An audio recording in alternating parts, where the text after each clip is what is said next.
তুমি যদি এখন অ্যামাজনের ভিতরে একা পড়ে যাও, তুমি হয়তো 24 ঘন্টাও বাঁচতে পারবে না।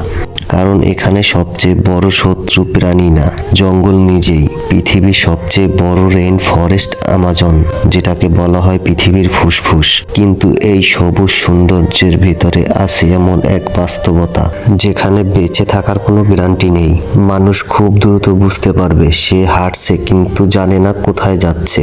দ্বিতীয় সমস্যা হলো পানি। অ্যামাজনে পানি দেখা যায়, কিন্তু সমস্যা হলো এই পানি সবসময় শরীরের জন্য নিরাপদ নয়। একটা ভুল পানি গ্রহণে শরীরের জন্য খুব মারাত্মক ঝুঁকির কারণ হয়ে দাঁড়াতে পারে। তৃতীয় সমস্যা অদৃশ্য শত্রু, মশা, পোকামাকড় আর ক্ষুদ্র জীব, যা চোখে দেখা যায় না, কিন্তু যা শরীরের খুব মারাত্মক সমস্যা তৈরি করতে পারে। ম্যালেরিয়া, ডেঙ্গু, এগুলো আসল ভয়। চতুর্থ সমস্যা প্রকৃতি নিজেই। হঠাৎ বৃষ্টি, গরম, আর্দ্রতা সব মিলিয়ে শরীর খুব দ্রুত ক্লান্ত হয়ে পড়ে, আর ক্লান্ত মানুষ ভুল সিদ্ধান্ত নেয়। সত্যি কথা হলো, অ্যামাজন তোমাকে আক্রমণ করবে না, কিন্তু এটা তোমাকে সুযোগও দিবে না। একটা ভুল সিদ্ধান্ত তোমার জীবনের জন্য হুমকি হয়ে দাঁড়াবে।